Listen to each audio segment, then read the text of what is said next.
เราควรใช้สื่อนำธรรมะเข้าไปให้ถึงภายในบ้านโรงเรียนองค์กรต่างๆให้มากที่สุดการใช้สื่อจะทำให้ผ่อนแรงและประหยัดทั้งคนและเวลาเทศนาผ่านสื่อเพียงคนเดียวเสมือนเราเนรมิตนักเผยแผ่ได้เป็นหมื่นเป็นแสนนักเผยแผ่นั้น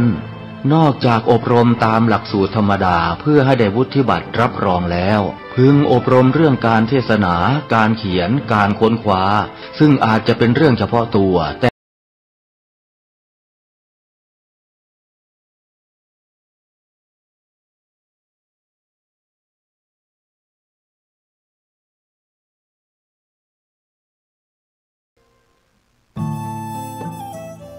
ท่านกำลังติดตามรับฟังสถานีวิทยุกระจายเสียงพระพุทธศาสนาแห่งชาติและสังคมคลื่นเพื่อการศึกษาพระพุทธศาสนาและวัฒนธรรมระบบ FM 104.5 เมกะเฮิรตซ์รายการต่อไปเป็นรายการเสียงธรรมจากสามเณรดำเนินรายการโดยสามเณรสมพงษ์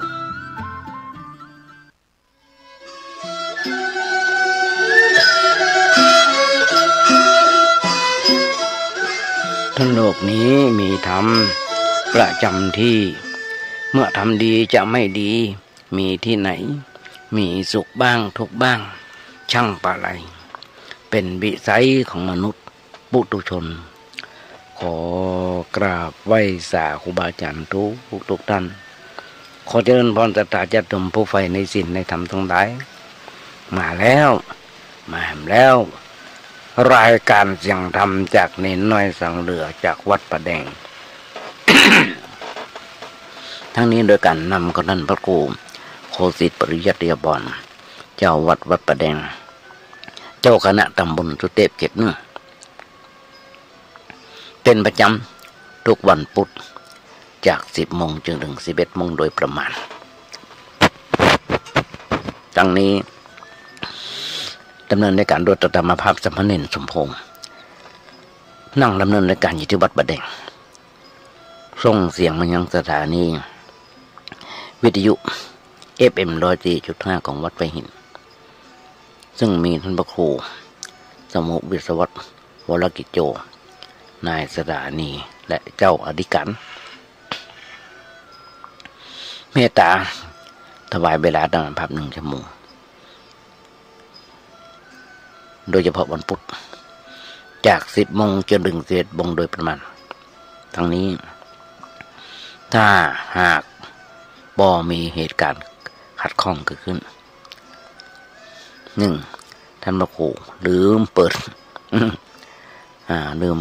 ออนไลน์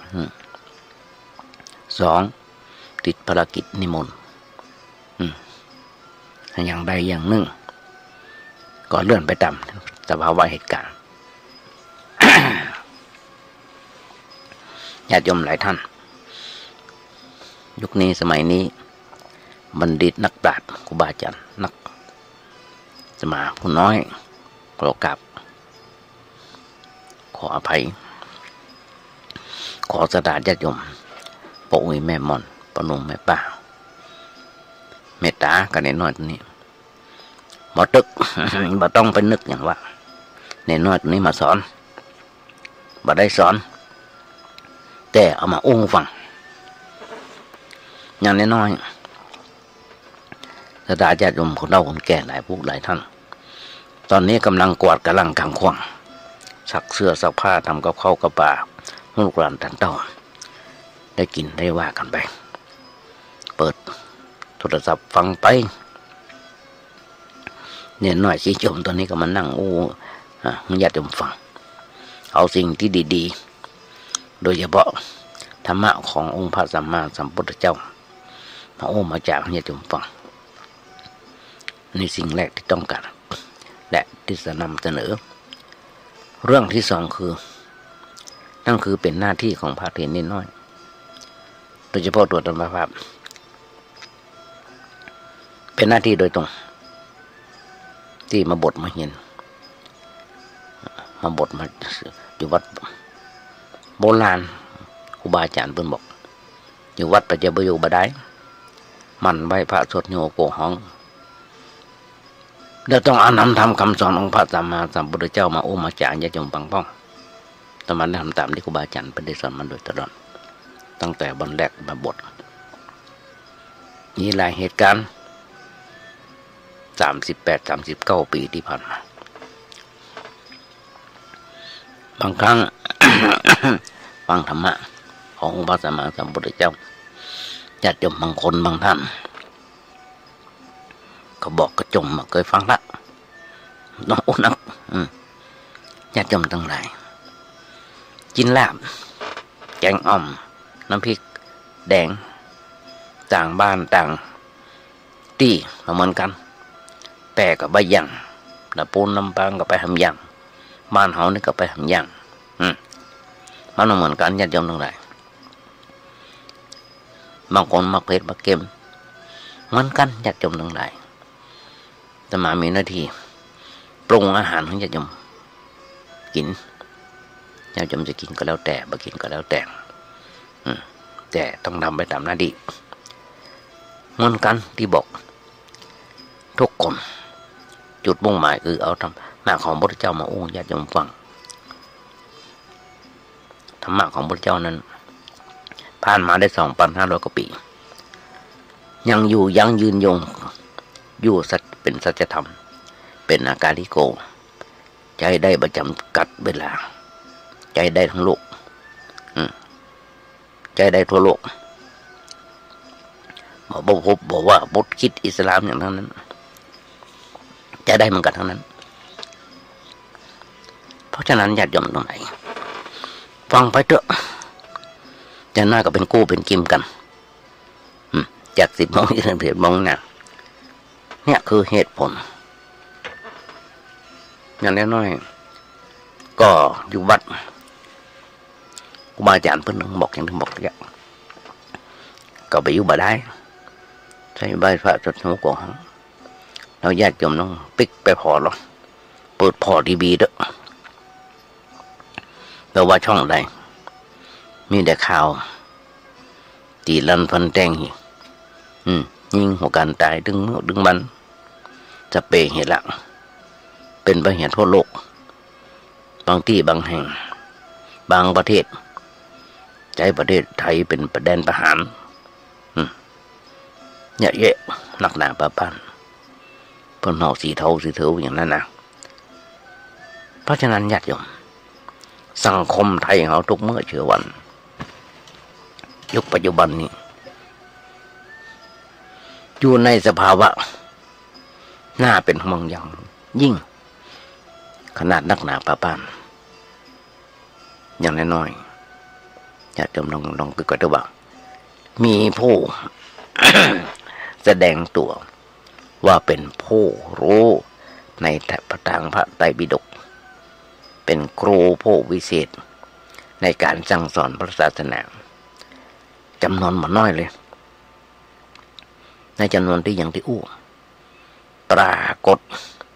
ข้อเท็จจริงว่าคนอู้บางครั้งตู้หรือว่าไปลอกพุทธพจน์หรือว่ากรรมอู้ของพระเจ้าพ่อง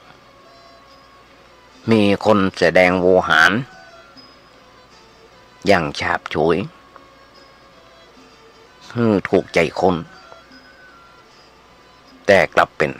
อัตโนมัติคิดเองอู้เองแสดงภูมิตัวเก่าโดยบ่ได้สอดคล้องต้องตรงกับพระไตรปิฎกญาติโยมบาอาจารย์เพิ่นบอกอัตถกถาดีกาและมติของบุรพาจารย์เพิ่นได้วางแนวทางศึกษาและวิจัยและอบรมสั่งสอนศิษยานุศิษย์มาโดยรอบครอบแล้วมาโดยรอบครอบแล้วบางทีก็มีพ่องนับเป็นพฤติการที่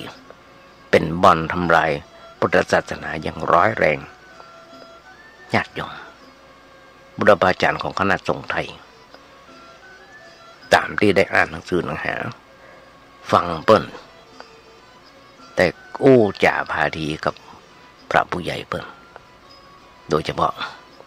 ท่านพระครูปริยัติยานุศาสตร์อาจารย์ดร.สวัยหลายๆผู้หลายด้านด้วยกันเปิ้นก็อู้มาตัว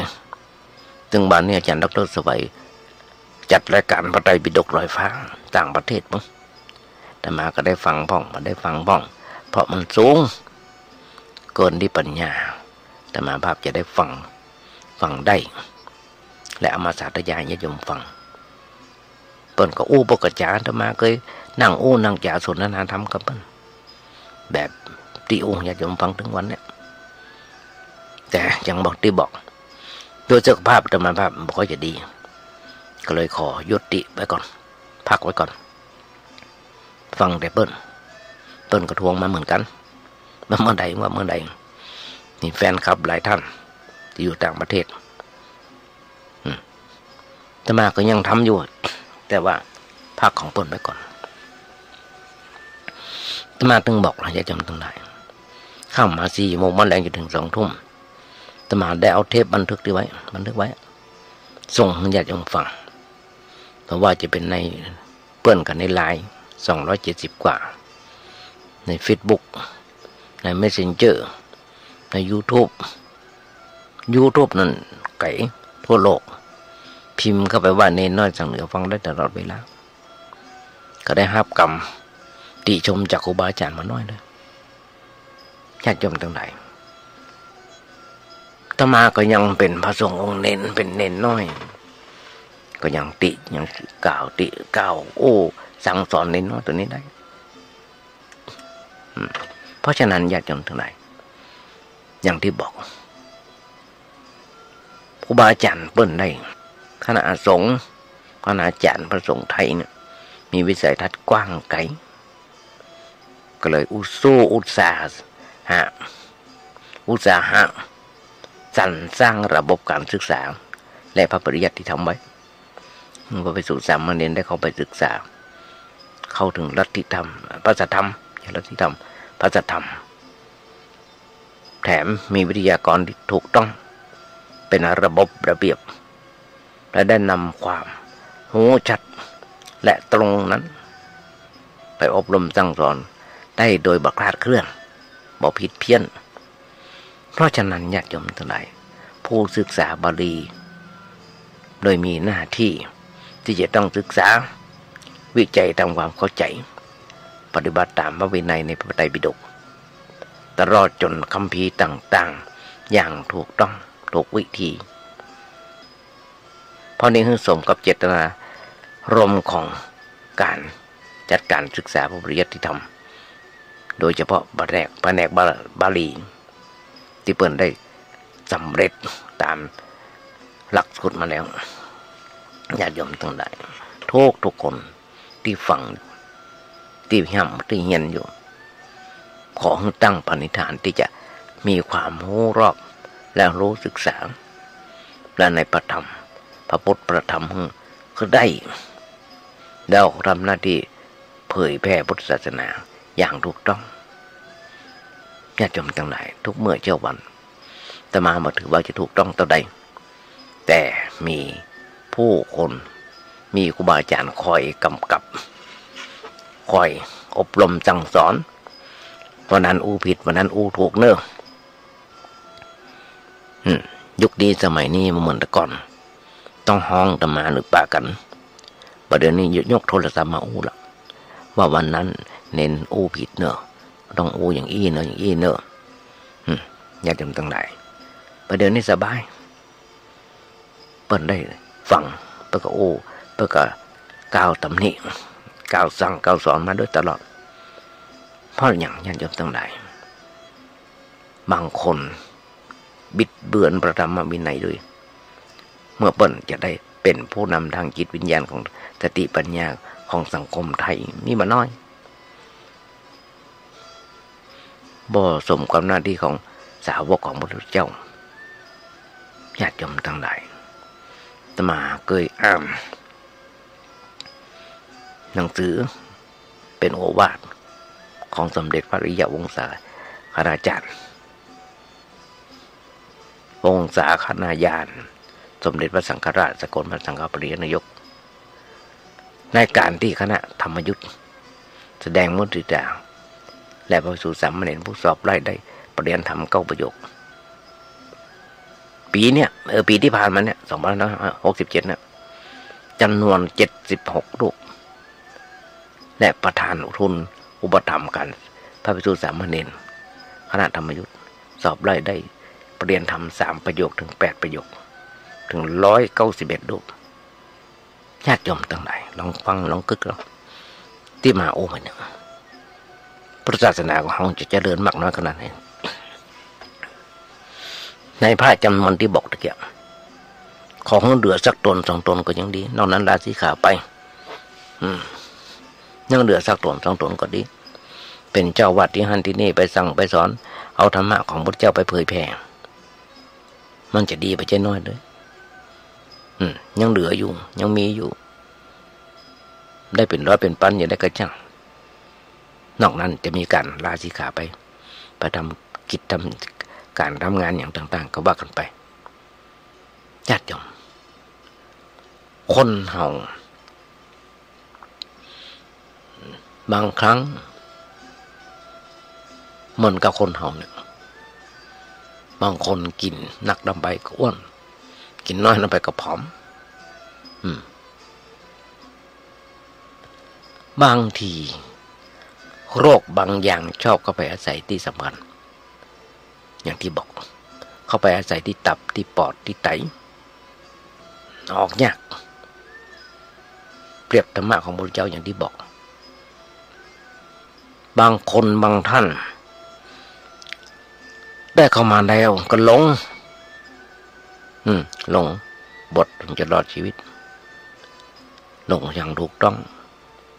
โบราณว่าหลงตัวลืมตายหลงกายลืมแก่หลงผัวหลงเมียลืมพ่อลืมแม่เขามีพ่อพระพุทธเจ้าเป็นพ่อเป็นบรมศาสดาญาติโยมก็จะหันได้อย่างที่บอกธรรมะของพระเจ้าถ้าเขาปอดเขาตีไตออกยากอย่างเหมือนกันบางทีบางสิ่งบางอย่างไปตั้งโรครากอยู่ในสมองบางคนเป็นโรคมะเร็งเป็นที่สำคัญทั้งนั้นมีบ่น้อยโรคอย่างนี้เชื้อโรคมี108,000 ประการอาศัยโรคเนี่ยก็อาศัยอยู่บางโรคก็อาศัยอยู่ในผิวหนังปื้นผิวหนังใส่ยาต่อใดมันก็บ่หายได้อุตุอากาศดีๆมันโผล่ขึ้นมาพอพ้นฤดูมันก็หายไปยังมาเดียวเนี่ยหน้าหนาวที่บ้านมาเดือนที่ผ่านมาเดือนธันวาเดือนมกราเดือนนี้เป็นเดือนมกราปี2568ให้เมื่อกี้วันก็จะสิ้นเดือนญาติโยมนั่งกึกกันเนาะเขาอยู่กันเอาความทุกข์ละไว้อย่างเมื่อปี2567 2568เริ่มต้นชีวิตทำไมโรคต่างๆนี่ไม่ใช่จะหายไปหรอกยาทิพย์ยาจันทร์ยาได้ก็ยังมันไม่ได้หายไปก็อย่างที่บอกใส่ยาตัวใดกับมูจักหายได้อากาศดีๆโผล่ขึ้นมาพอพ้นฤดูนี้ก็หายไปที่ห้องกันว่าผิวหนังมันแห้งตามวิทยาศาสตร์เป็นแบบนั้นห้องว่าผิวมันห้าวอาบน้ำอุ่นอาบน้ำเย็นสปะต้องมาทาครีมทาอย่างต่างๆพระสงฆ์องค์นี้ทุกเจ้าทาอย่างเปิดมาได้อย่างมากก็คือน้ำมันมะกอกนั่นน่ะมีน้ำมันมะกอกหรือไม่ก็อย่างก้อนนะแล้วอ่อนเขาจังว่าพี่นาพอเราหันว่ามันเป็นอาการยึดครองยึดครองหรือว่าอาศัยขายเขาเอาไปยึดครองที่ดินนั่นแหละแล้วก็จับจองเอาเป็นของตัวมันยอมถอยลึกนะสังเวชร่างกายของเขาเนี่ยมันเป็นเสมือนเรือนโรคประจำตัวไม่อยู่แล้วแถมยังมีโรคจรเข้ามาบอกว่าที่ใดที่ไหนตัดที่ใด จุดไหนมันสกปรกอากาศบดีเชื้อโรคมันก็นักขึ้นมันก็อยู่นักแล้วเฮาเตียวไปน่ะมันก็ว่าร่างกายน่าอยู่มันก็ปิวเข้ามาทันทีโดดเข้ามาทันทีแล้วก็อยู่อาศัยถ้าเฮารักษาโรคบดีก็ตายไปถ้ารักษาโรคดีโรคก็แพ้การไปแล้วก็อยู่ได้เฮาก็อยู่ได้อันเนี้ยเป็นเรื่องธรรมดาที่จะเกิดขึ้นมีขึ้นกับเฮาเพราะว่าไปทุกคนเฮาเพราะฉะนั้นเฮาต้องกึดไปล่วงหน้าว่าเฮาจะเป็นโรคอันหยังก็ได้ถ้าคิดล่วงหน้านะนั่นคือเป็นการป้องกันไว้ในตัวตมาหันพ่อข่าวหันยมท่านหนึ่งเป็นคนที่มีกำลังแข็งแรงแบกน้ำแข็งเป็นกระสอบได้นั่งนั่งจากันดีๆเนี่ยปักขิดลงมันต้มเป็นเส้นเลือดในหัวใจตีบเป็นเส้นเลือดหัวใจในตีบแต่มาวันนี้คงจะอาการดีขึ้นละคงดีขึ้นละเมื่อกี้วันที่ผ่านมานี่อาการรู้สึกว่าจะแย่เช่นนี้ได้ว่าสามีและลูกๆเปิ้นขายรถไปกันหนึ่งราคาเป็นแสนเปิ้นห้องอย่างนั้นนะฮาร์เลย์อย่างนั้นนะราคาหลักแสนนั่นนะเพื่อไปรักษาภรรยาเปิ้นเนาะญาติโยมทั้งหลายต่างโรงพยาบาลเปิ้นบอกว่ายาที่จะต้องใช้รักษาหรือว่าเครื่องคอมพิวเตอร์อย่างต่างๆที่จะต้องเอ็กซเรย์เปิ้นต้องเป็นของนอกทั้งนั้นเลยยาก็ยานอกมันจะยาในบัญชีมันจะยานอกประเทศนะยานอกประเทศเหมือนกันนะแต่เป็นยาไม่ใช่ในบัญชีนั่นคือในเรื่องของประกันสังคมก็30 บาทรักษาทุกโรคกลางนอกเหนือจากนั้นต้องจ่ายสตางค์เองเปิ้นเป็นร้านกาส่งน้ำแข็งถ้าจำผิดนะญาติโยมกำลังคิดกันหรอกน่าตุกๆอย่างเฮานี่เนาะ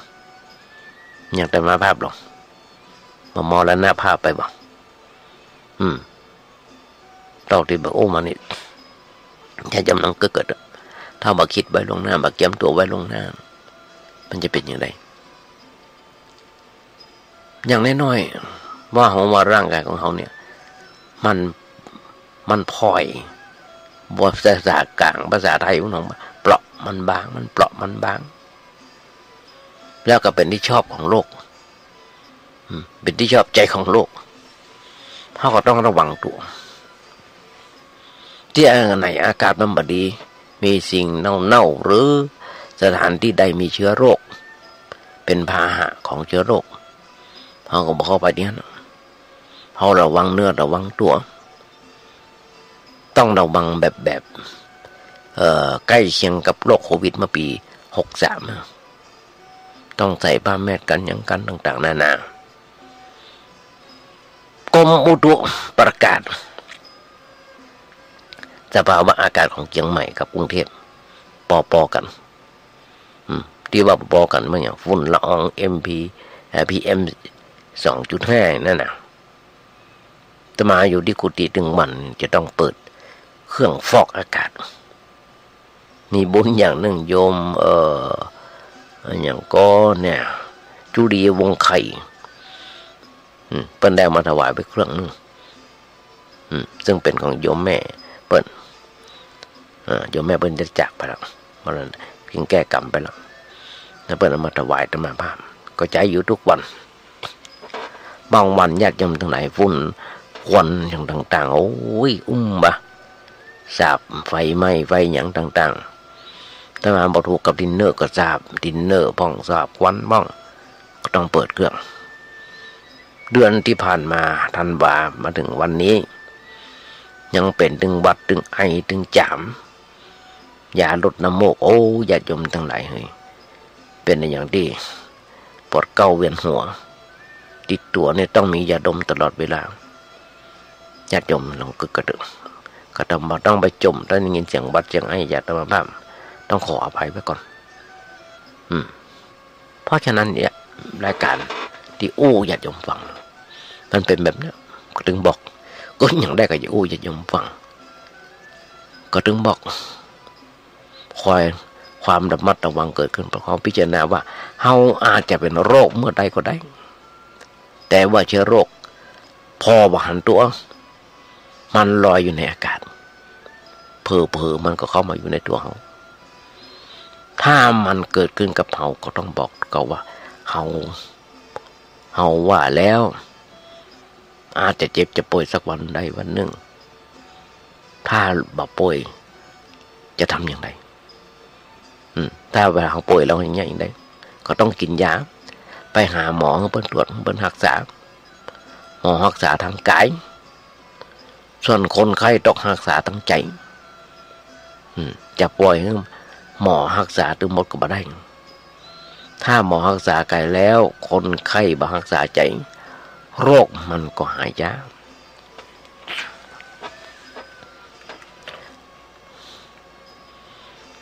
อย่างน้อยๆเพราะกำลังใจบดีมาช่วยตัวเก่าเพราะฉะนั้นเฮาถึงต้องช่วยเหลือตัวเก่าคืออย่าเป็นทุกข์อย่าฮ้อนอกตกใจ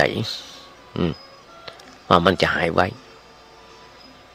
กินยาตามหมอสั่งกินเพื่อมันถูกเรื่องกินแล้วนอนพักผ่อนเนี่ยกำมากินแล้วนอนพักผ่อนเนี่ยญาติโยมทั้งหลายแต่มามียาอยู่ตัวหนึ่งเป็นยาแก้ปวดซึ่งหมอบนสั่งธรรมบาปส่งมาบนสั่งมาในเขียนท่านว่าฉัน3 มื้อหลังอาหารมื้อละเม็ดมาวันแรกกินแค่3 เม็ดหลับวันค่ำเป็นยาแก้ปวดซึ่งเป็นยาแก้ปวดนี่เป็นปวดกระดูกพรุนหรือกระดูกทับเส้นเนี่ยนะหมอบนสั่งขึ้นมาจะมามันปวดตั้งแต่เก้าขาลงถึงปลายเท้าขอพายญาติโยมตลอดเวลานั่งชักโครกมันจะเป็นตะคริวตั้งแต่หน้าขาลงไปปลายเท้าเป็นมาประมาณ2-3 เดือนญาติโยมนั่งคือกระเดินลงบันไดลงน้ำหนักขาข้างขวาเนี่ยปวดมากเดินรอบโบสถ์วันละ3 รอบเจ้ารอบตอนรอบแดงรอบปวดต้องกินยานี่มันหลับอย่างที่หมอบอกเนี่ยต้องพักผ่อนนอนพักบางทีบางครั้งบางคนฮ้อนใจว่าถ้ามันจะหายเมื่อใดมันพวกนี้จะหายกอกอย่าไปใจฮ้อนมันมาถึงเวลามันก็บ่หายหรอกต้นหอมว่าปัจจัยมันยังบัดสิ้นมันก็บ่ดับหลายสิ่งหลายอย่างเกินแต่เหตุเกินแต่เหตุว่าเกินแต่เหตุถ้าเหตุมันยังสืบต่อกันอยู่ตราบใดผลมันก็ต้องมีอยู่ตราบนั้นเราจะไปบังคับว่าหายวันพุธหายวันนี้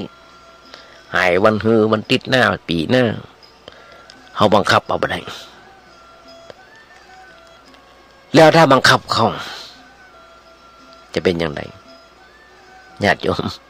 เราเป็นทุกข์เองแหละไม่ไปเป็นทุกข์ตัวเราไม่ไปเป็นทุกข์หรอกไอ้เรื่องระอย่างต่างๆของร่างกายบ่สบายแนวอย่างไปหาเรื่องหัวใจบ่สบายมันเรื่องอย่างเป็นทุกข์นี่มาได้เขาก็นอนเฉยๆบาอาจารย์เพิ่นบอกนอนพิจารณากำหนดลมหายใจเข้าออก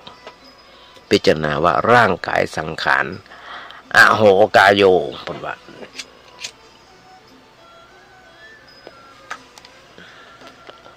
อโหกายโยร่างกายนี้ไม่ยั่งยืน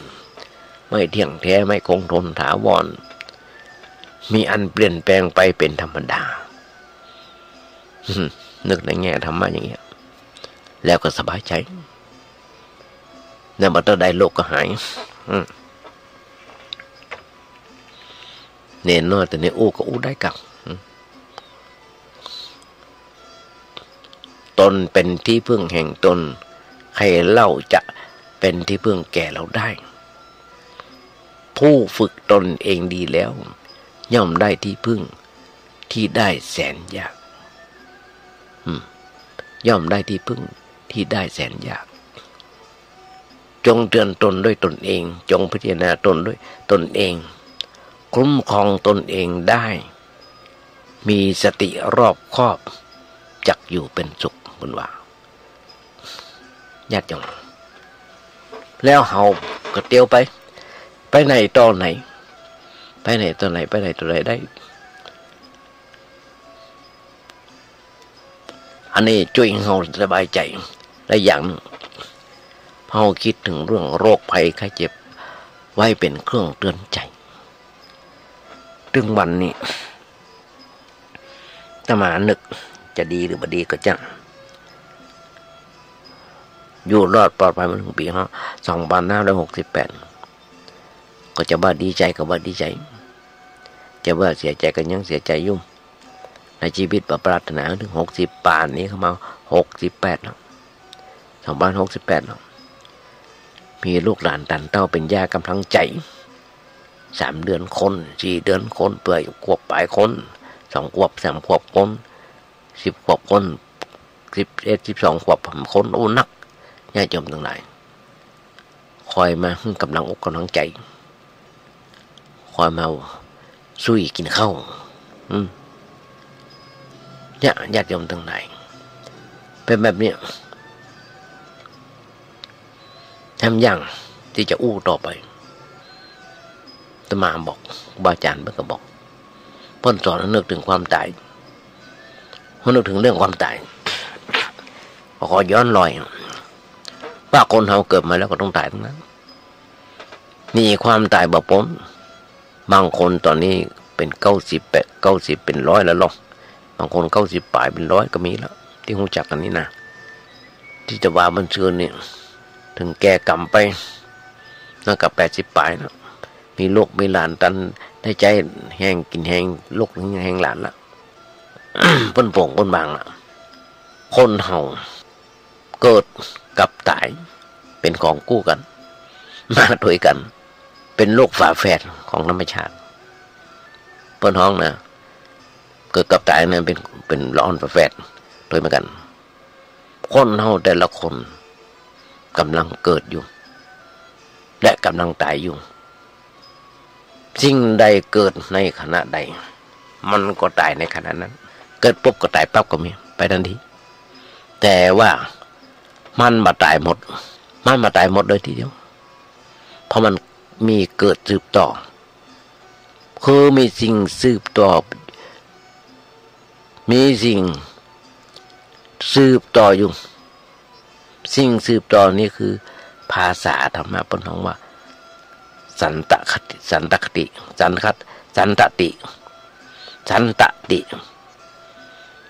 แปลว่าสิ่งสืบต่อร่างกายของเขานี่แหละญาติโยมทั้งหลายผมเก่ามันหลุดมันล่วงไปผมใหม่ก็เกิดขึ้นมาแทนตับเด็บไปเล็บใหม่ก็ขึ้นมาแทนเปิ้นบอกว่ามีสันตติขนก็เหมือนกันล่วงหล่นลงไปขนใหม่ก็ขึ้นมาแทนเป็นแม้กระทั่งเป็นแผลเนื้อเปื่อยไปเนื้อใหม่ก็งอกขึ้นมาแทนผิวหนังมันเพิ่มขึ้น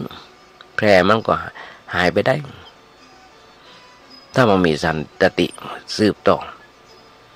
ถ้ามีสันตติเติบโตแล้วมันก็มีอย่างชดเชยมันเมื่อมามีอย่างชดเชยส่วนใดสึกต่อไปก็เป็นหลุมอยู่อย่างนั้นพอบังงอกต่อไปเมื่อมีสิ่งชดเชยอยู่ตราบใดสิ่งนั้นก็ยังมีอยู่เมื่อใดสิ่งชดเชยหมดปัจจัยหมดเหตุร่างกายส่วนนั้นก็ต้องแตกสลายไปความตายเลยเป็นของกู้กันกับความเกิดเมื่อใดก็ตายเมื่อนั้นเวลานี้เขากำลังเกิดอยู่ ที่ปากหัวเข้าใจดังใจยังดังสาบนี่นะเป็นว่านะเขาก็ยังมาตายเตี้ยเขาก็ต้องเขากำลังอยู่ญาติโยมเวลานี้เขากำลังเกิดแต่ก็กำลังเกิดอยู่เกิดตายที่ยิบอยู่ตลอดเวลามันมีอันอย่างคงที่ก็คือความจริงของชีวิตที่เขากำลังเป็นอยู่แต่ว่าเมื่อได้ความตายแต่มันปรากฏเมื่อนั้นปนห้องว่าตายเปิดเผยภาษาธรรมะปนห้องว่าตายปกติเป็นตายเป็นตายเปิดเผยที่ปนห้องว่าตายเปิดเผยนั้นตายปกติคือตายอยู่ทุกลมหายใจเข้าออกตายเปิดเผยคือตายหมดลมหายใจหมดไออุ่น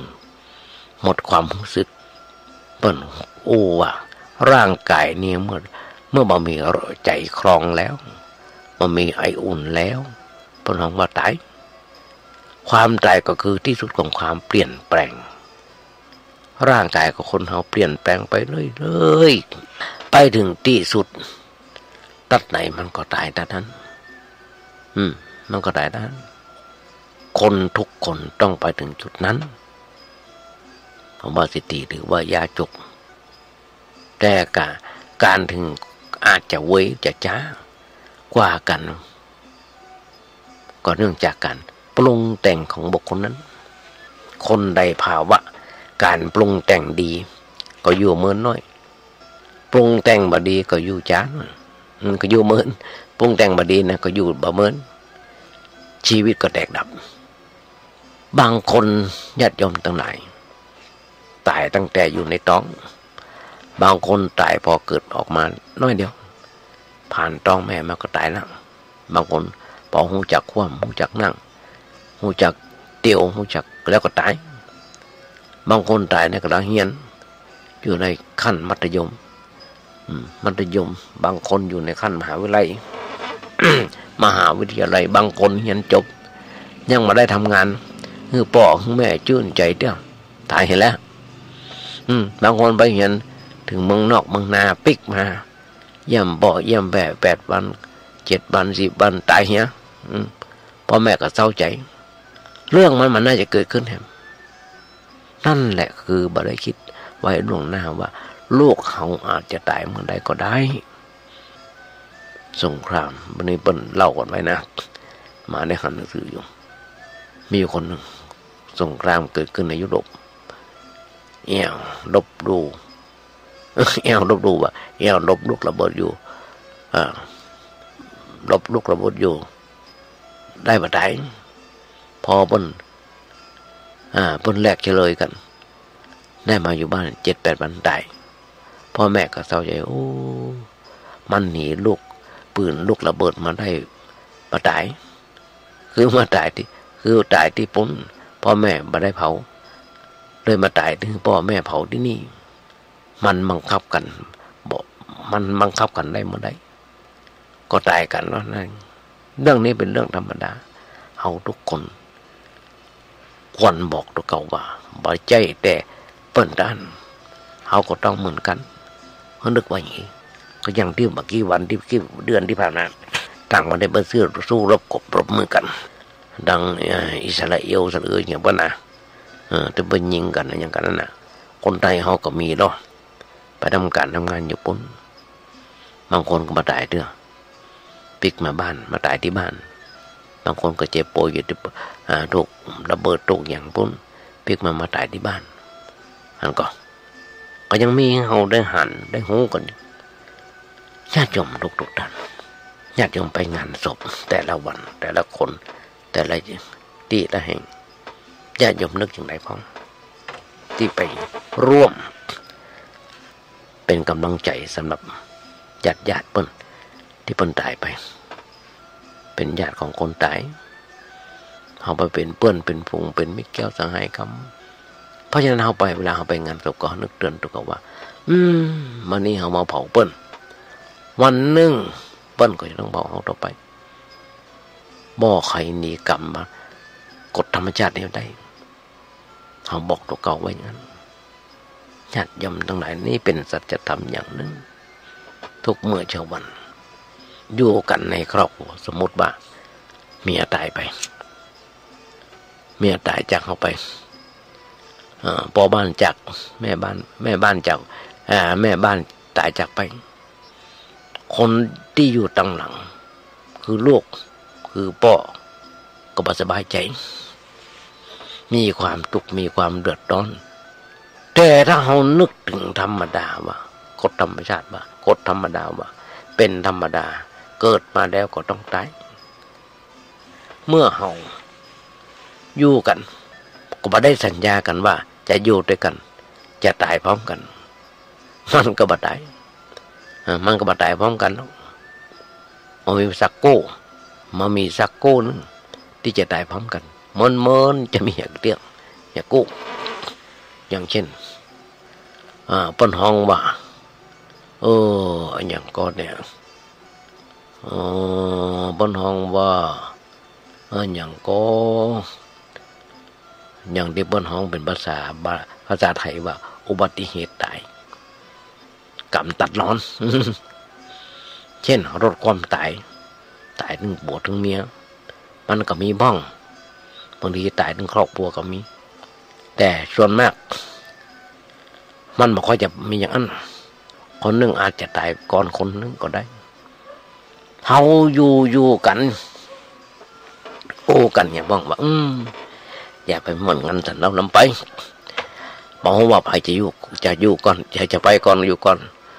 กันเนี่ยพ่องกันอย่างเงี้ยมันก็จะเตือนจิตสะกิดใจให้เกิดความรู้สึกตัวว่ามันหนึ่งเขาก็ต้องตายเมื่อหัวว่าจะตายอย่ากลัวอย่าใจอ่อนอย่าท้อแท้บางคนพอนึกถึงความตายแล้วมืออ่อนตีนอ่อนขึ้นมาทีเดียวไม่อยากจะทำมันอย่างแล้วทำมันก็เอาไปไม่ได้นั่นบรรลุเรื่องเราเกิดมาเพื่อหน้าที่เกิดมาเพื่องานเกิดมาเพื่อใช้ชีวิตร่างกายนี่คือเป็นประโยชน์เมื่อยำบ่หมดลมหายใจก็ต้องทำกันไปเรื่อยไปทำตามหน้าที่ธรรมะก็ถึงบอกญาติโยมฟังเสมอว่าเมื่อใจดังยังสาบอย่างเนื้อเมื่อยังการก็ห้องส่งมาได้เปิดเครื่องอย่างคนเดียวได้ก็ต้องมีการนั่งเอาธรรมะมาอ้วงญาติโยมฟังต่อไปจนชีวิตจะหาไม่จนจะบ่ได้เพราะอย่างเพราะนี่เป็นหน้าที่พอมีหน้าที่อันอย่างทำก็ทำไปเรื่อยทำจนวาระสุดท้ายอย่างที่บอกคือทำบ่ได้แล้วนั่นแหละถึงเลิกกันถ้ายังทำได้อยู่ทำเรื่อยไปตามหน้าที่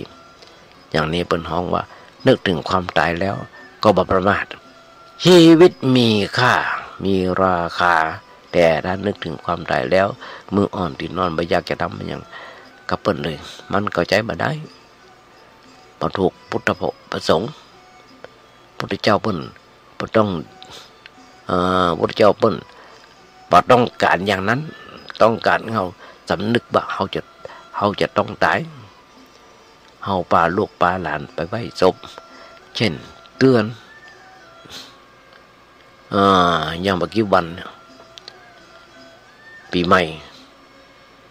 เดือนจีปีใหม่พาลูกพาหลานไปบอกลูกบอกหลานนี่แหละชีวิตสุดท้ายจบกันที่เนี่ย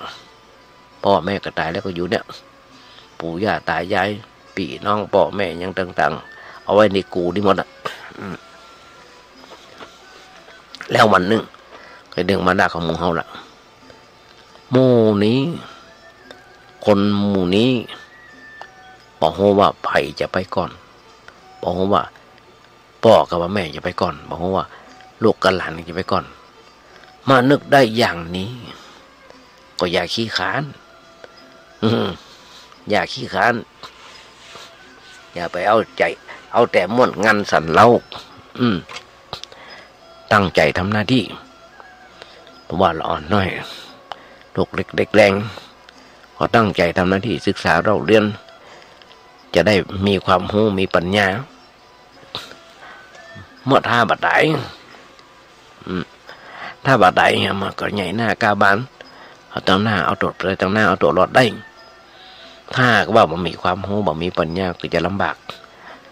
เขาจะสอนจะเตือนให้เพิ่นนึกถึงความตายแบบนี้อย่างน้อยๆเอามาไปงานศพมางานศพก็บอกตัวเก่าว่าปลาหลอนมาหันเมนที่เพิ่นเผาศพบอกว่านี่แหละฉากสุดท้ายของชีวิต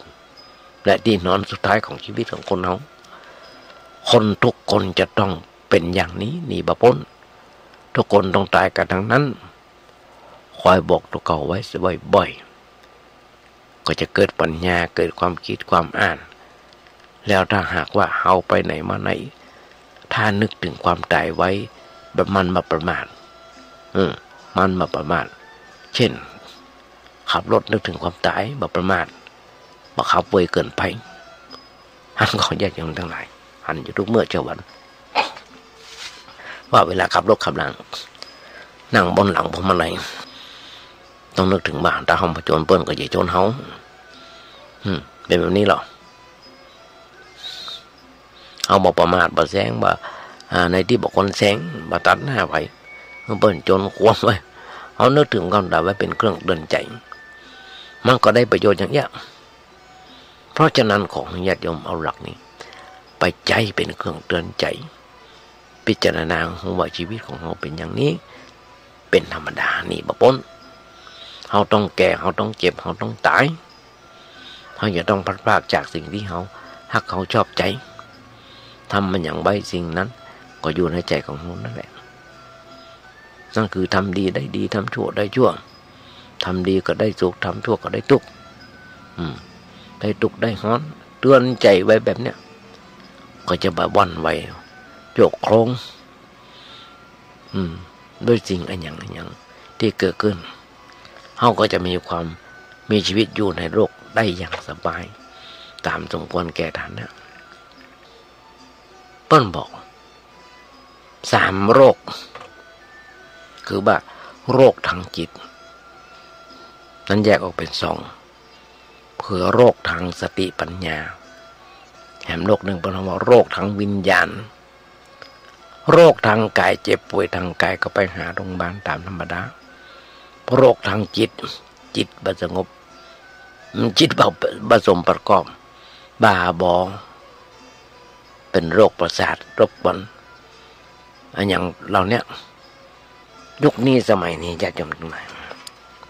จากที่บอกคนเป็นโรคจิต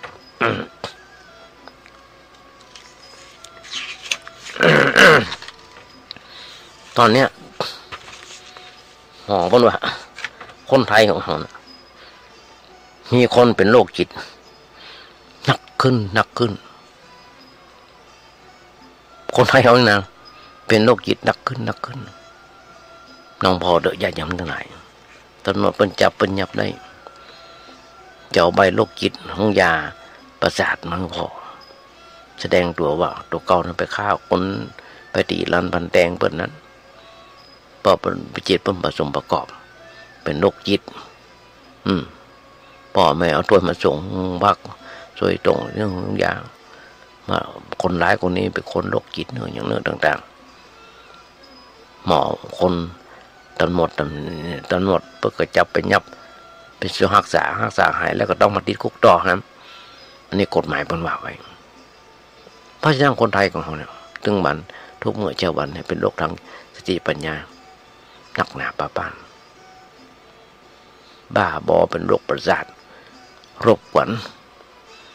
อย่างเราเนี่ยก็เป็นโรคทางจิตก็ต้องจัดการไปหาอย่างนึง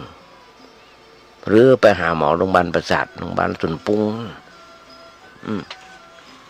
โรงพยาบาลศรีธัญญาแต่ถ้าเป็นโรคทางวิญญาณนั่นคือโรคทางสติปัญญาแล้วต้องไปหาหมอต้องไปหาโรงพยาบาลของพระพุทธเจ้าโรงพยาบาลของพระพุทธเจ้านั่นคือธรรมะที่จะช่วยขจัด โรคทางวิญญาณเปิ้นบอกว่าหันชัดเป็น3 อย่าง3 ประการด้วยกันโรคทางโรคทางจิตวิญญาณสำคัญเป็นอันมากญาติโยมทั้งหลายทุกวันนี้เฮาหิวโหยต่อไปก็จะได้ถึงสิ่งที่ระงับโรคเหล่านี้ใจกับมาสัพพโลกคือโรคตึงมดตึงมนหรือว่าโรคทั้งปวงก็เป็นโรคทางวิญญาณแหละญาติโยมทั้งหลายแต่ต้องสังเกตให้ดีว่าโรคทางวิญญาณนั้นมันเป็นปัญหานักหนาป่าบ้านหรือว่านักที่สุดเพราะว่าโรคทางกายนั้นมันมามีความหมายอะไรอย่างนั้นมันไม่ได้ทำลายไม่ได้ทำอันตรายกับใครนะมันเป็นแต่ทางกายแล้วแถมอย่างหนึ่งโรคทางกายเนี่ยบ่ค่อยจะเป็นกันมันอย่าปวดหัวตัวร้อนสักเดือนหนึ่งจะเจ็บด้วยโรคนั้นสักครั้งหนึ่งแต่ว่าโรคทางจิตวิญญาณนี่ก็พอจะเป็นพอจะเป็นกันตลอดเวลาจนห้องกันว่าแทบทุกลมหายใจก็ออกก็ได้กึดพอเถอะกึดพอของดีๆเถอะโรคทางจิตเนี่ยมันเกิดเวยดับเวยเกิดบันเดียวเป็นสัก100 โรคก็ได้แล้วมันก็บ่แสดงอะไรอย่างบ่ถึงตังโมยบ้าอย่างในทางกายแสดงแต่ในทางจิตคนก็ติดคนก็คิดไปอย่างอื่นก็ได้ซึ่งคล้ายๆกับว่าบ่ได้เป็นโรคอะไรอย่างที่จริงเป็นโรคอยู่แทบตลอดเวลานั่งอยู่ตัดเนี่ยพอให้ดีเถอะญาติโยมน้องไม้พอตั้งหน้าตั้งหลังเขาเถอะก็มีโรคทางจิตอย่างใดอย่างหนึ่งอยู่โรควนอยู่ถ้าบาสังเกตพอนะให้ดีมันก็บักหันเพราะฉะนั้นเราจะต้องเจริญในแจกแจงในเรื่องโรคทางจิตกันเพิ่งหันว่ามันเป็นอยู่เกือบตลอดเวลาเลยวันหนึ่งบอกจะกี่10 ครั้ง100 ครั้งถ้ามันเป็นมันเก่งแบบกำปั้นทุบดินก็ว่าเกิดกิเลสทีหนึ่งครั้งหนึ่งนั่นคือเป็นโรคทางจิตทีหนึ่งเกิดกิเลสวันละกี่ครั้ง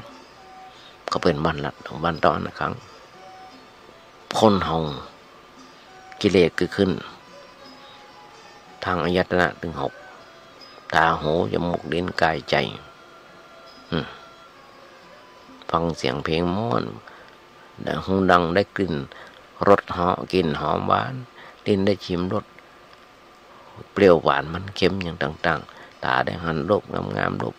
อย่างต่างๆนั่นเหตุนั้นทั้ง6โรคทางวิญญาณเป็นต้นเหตุให้เกิดโรคทางกาย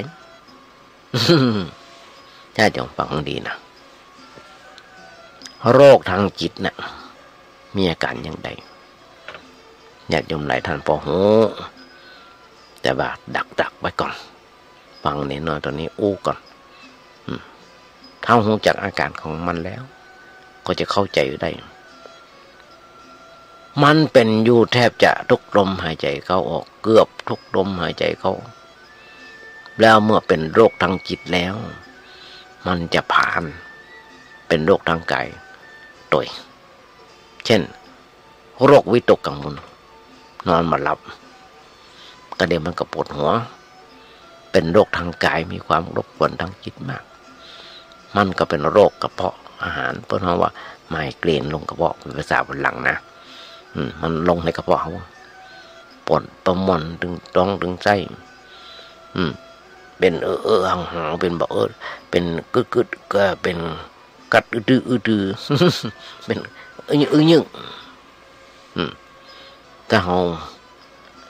ได้กินอย่างลงไปมันก็จะดีขึ้นมาบางทีก็ไม่ได้กินข้าวอิ่มใหม่ๆหรือว่าหิวข้าวใหม่ๆหิวข้าวแท้ๆเป็นยึง พานเอาไปกินอยากกินข้าวเป็นโรคลำไส้เป็นโรคร้ายๆต่างๆสารพัดอย่างขึ้นมาเพราะว่ามันมีโรคทางจิตเป็นต้นเหตุอยู่ภายในโรคทางจิตเป็นเหตุที่เกิดโรคทางกายญาติโยมตัวอย่างโรคทางจิตวิญญาณจะยกไปญาติโยมฟังสักน้อยก่อนเวลาพอเดี๋ยวว่าเวลาจะหมดเวลาละต้องเอาไว้มาต่อกันในวันหลังจะยกตัวอย่างโรคทางจิตเพื่อเป็นเครื่องสังเกตได้ไงว่าโรคทางจิตความโกรธเป็นโรคทางจิตโมโหมิ่งนี่นะหรือว่าความจังความเกลียดเป็นโรคทางจิตความกลัวก็เป็นโรคทางจิตความตื่นเต้นเป็นโรคทางจิตไอ้ความอิจฉาริษยาก็เป็นโรคทางจิต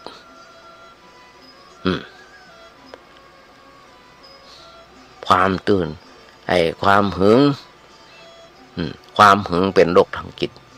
ความยึดมั่นถือมั่นในคู่ของตัวลบหัวบวกว่าลบดีหัวบวกหัวลบดีบวกชั่วบุญบาปยึดมั่นเป็นคู่แล้วก็ดีใจเสียใจเป็นโรคทางจิตความเสียใจแบบแน่ใจนี่ก็เป็นโรคทางจิตไปเหี่ยทุกอย่างมาแน่ใจไปเหี่ยทุกอย่างกระทั่งว่ามาแน่ใจว่าได้สิ่งนี้แล้วที่ควรจะได้แล้วยังไม่แน่ใจเดียวมันนี่ยกเป็นตัวอย่างเพื่อจะยมฟังในวันต่อไปในวันพุธต่อไปญาติโยมทั้งหลายโอ้มาเดี๋ยวพอเวลาจะหมดแล้วต้องนำรายการนี้จากไปละตมาโอ้ญาติโยมฟังขยายใจความให้ญาติโยมฟังในเรื่องของการปัญหาของสังคมปัญหาของสัตว์โลกในบอกขยายจากบทกลอนที่ว่าโลกนี้มีธรรมประจำที่เมื่อทำดีจะไม่ดีมีที่ไหนมีสุขบ้างทุกบ้างจังพอได้เป็นวิสัยของมนุษย์ปุถุชนวันนี้ขยายใจความญาติโยมฟังได้แบบเนี้ยยังมาจบเดี๋ยวต้องมาฟังในวันต่อไปวางใจเป็นอย่างยิ่งวันนี้ญาติโยมคนไหนอย่างมานักก็น้อยได้ท้ายรายการวันนี้ต้องกราบขอบพระคุณในน้ำจิตน้ำใจของท่านพระครูสมุวิศวัตรวรกิจโยนายจ่าได้ในและเจ้าอธิการที่เมตตาถวายเวลาธรรมะกระผมได้มีโอกาสได้ฝึกได้หัดต่อไปครับและวันนี้โดยต้องกราบขอบพระคุณท่านพระครูสมุวิศวัตรโดยท้ายรายการวันนี้ญาติโยมทั้งหลายญาติโยมหลายผู้หลายท่านอาจจะเป็นวันครบรอบวันเกิดของใครคนใดคนหนึ่งบังนึกอย่างมาได้แล้ววางใจเป็นอย่างยิ่งมาใช้ยังคนใดอย่างนักได้รายการนี้กราบขอบพระคุณขออนุโมทนากษัตริย์ได้เจ้าทั้งหลายโดยวันนี้เป็นครบรอบวันเกิดของใครคนใดคนหนึ่งต้องขออำนวยพรสถานโยมทั้งหลายขอให้มีความสุขมีความเจริญคิดสิ่งหนึ่งสิ่งใดทรงความมุ่งมั่นปรารถนาขอให้ญาติโยมอย่าเจ็บอย่าไข้กันเลยขอเจริญพร